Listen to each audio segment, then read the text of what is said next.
السلام علیکم ورحمۃ اللہ وبرکاتہ۔ امید کرتا ہوں کہ سب دیکھنے والے سننے والے خیر و عافیت سے ہوں گے۔ آج 31 اکتوبر ہے اور یہ دن ہمیں یاد دلاتا ہے ایک عظیم شہید غازی علم دین شہید رحمۃ اللہ علیہ کی۔ غازی علم دین شہید 4 دسمبر 1907 عیسوی بمطابق 8 ذی-القعدہ 1326 ہجری، اور یہ دن تھا جمعرات کا۔ کوچہ چابک سواراں محلہ سرفروشاں سریاں والا بازار تکیہ سادھواں اندرون رنگ محل لاہور میں پیدا ہوئے۔ ان کے آباء و اجداد کا پیشہ ترخان تھا، یعنی کہ ترخان والا کام کرتے تھے۔ والد کا نام طالمان تھا۔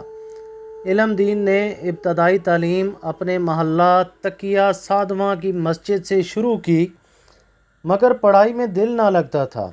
ان کی نسبت بڑے بھائی محمد دین پڑھائی میں زیادہ دھیان دیتے تھے۔ علم دین پڑھائی میں عدم دلچسپی کے باعث اپنے خاندانی پیشہ یعنی کہ ترخان والے کام سے وابستہ ہو گئے۔ 1920 میں متعصب ہندوؤں نے مسلمانوں کے خلاف شدھی اور شنگٹن نامی تحریکیں شروع کی۔ ان تحریکوں کے ذریعے شردھانند جیسے معتصب ہندوؤں نے فضا کو خراب کرنے اور نفرت پھیلانے میں ایڑی چوٹی کا زور لگا رکھا تھا، اور مسلمانوں کی دل آزاری کرنا ان تحریکوں کا مقصد تھا۔ ان تحریکوں میں لاہور کے 2 معتصب پروفیسر پنڈت چموپتی اور پنڈت چنتامنی پیش تھے۔ 1899 میں متعصب ہندوؤں کی تنظیم شریمتی آریہ پرتی ندھی سبھا نے رسوائے زمانہ کتاب ستیارتھ پرکاش شائع کی۔ اس کتاب میں مسلمانوں کے خلاف زہر اگلا گیا۔ اس کتاب کا آخری ایڈیشن 1 نومبر 1927 کو لاہور کے ایک اشاعتی ادارے راج پال پبلشر نے شائع کیا۔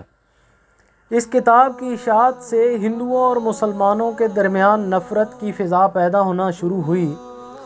راج پال نے ستیارتھ پرکاش کی اشاعت سے نفرت کا جو زہر پھیلایا تھا، یہ ہندو مسلم قوموں کے درمیان خطرناک اور بھیانک صورتحال اختیار کرتا جا رہا تھا۔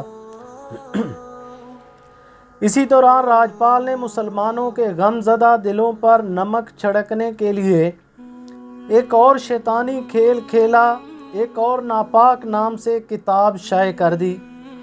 راجپال پبلشر کی شائع کردہ اس رسوائے زمانہ کتاب کی اشاعت کے بعد مسلمانوں کا متفقہ مطالبہ یہ تھا کہ اس ناپاک کتاب کو فی الفور ضبط کیا جائے اور اس کے پبلشر راجپال کو سزائے موت دی جائے۔ کروڑوں مسلمانوں میں غم و غصہ کی لہر دیکھ کر انگریز حکومت نے 24 مئی 1924 کو شیطان صفت راجپال کے خلاف زیر دفعہ 153 تعزیرات ہند مقدمہ درج کر لیا۔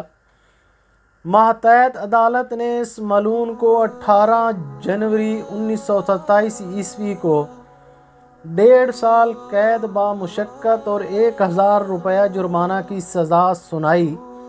مسلمانوں کے نزدیک اتنے بڑے جرم اور گستاخی کے لیے یہ سزا کے بجائے مذاق تھا۔ عدالت کے اس فیصلے سے مسلمانوں کے دل دکھی تھے۔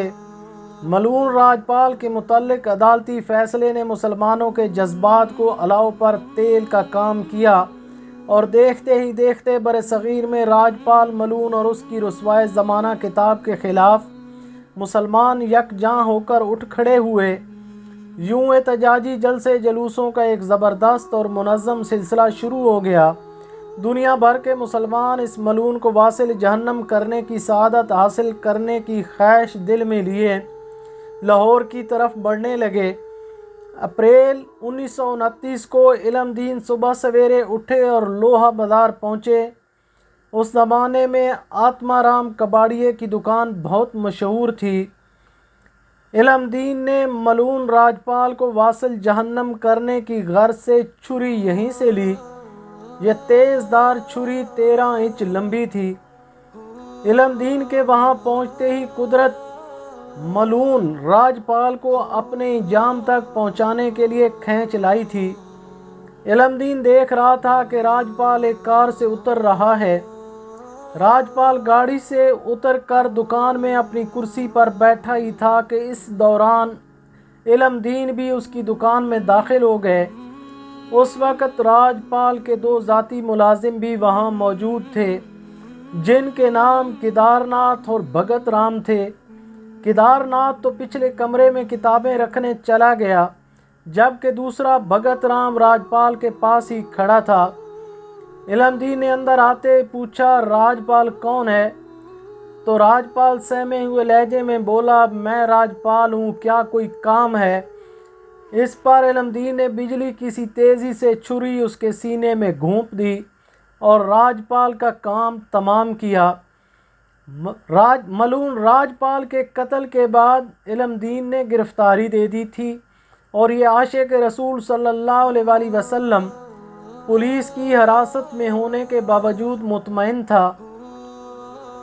مسلمانوں نے غازی علم دین کو پرجوش خراج عقیدت پیش کرنے اور ان کے خلاف درج شدہ مقدمے کی پیروی کرنے کے لیے مسلمان وکلاء پر مشتمل ایک کمیٹی بنائی، جس کا نام غازی علم دین ڈیفنس کمیٹی رکھا گیا۔ اس کمیٹی کے سربراہ بیرسٹر ڈاکٹر علامہ محمد اقبال تھے۔ مئی 1929 میں سیشن کورٹ میں غازی علم دین کی مقدمہ کی سماعت کا آخری دن تھا۔ غازی علم دین کے وکیل بیرسٹر سلیم نے آپ کے مذکورہ بیان کا سہارا لے کر بے قصور ثابت کرنے کے لیے دلائل دیے، مگر فیصلے سے قبل ہی غازی علم دین نے بلند آواز سے کہنا شروع کر دیا کہ گستاخ رسول صلی اللہ علیہ وآلہ وسلم کو میں نے واصل جہنم کیا ہے۔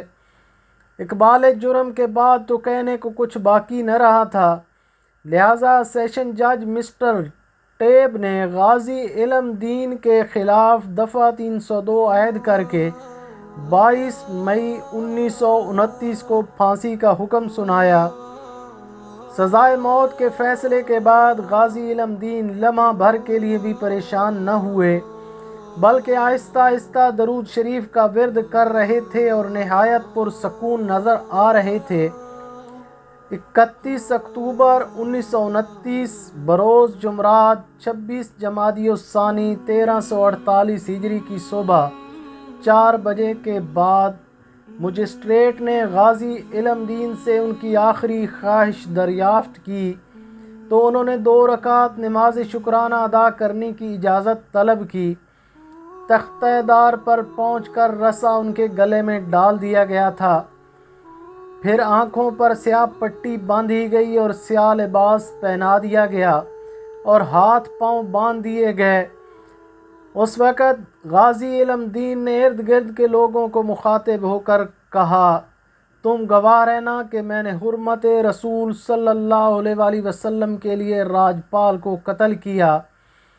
اعلیٰ حکام نے فیصلہ کر دیا تھا کہ میت مسلمانوں کے حوالے نہ کی جائے، کیونکہ انہیں اس بات کا خطرہ تھا کہ ایسا کرنے سے مسلمان مشتعل ہو جائیں گے، لہٰذا انہوں نے غازی علم دین شہید کی میت کو میاں والی میں قیدیوں کے قبرستان میں دفنا دیا۔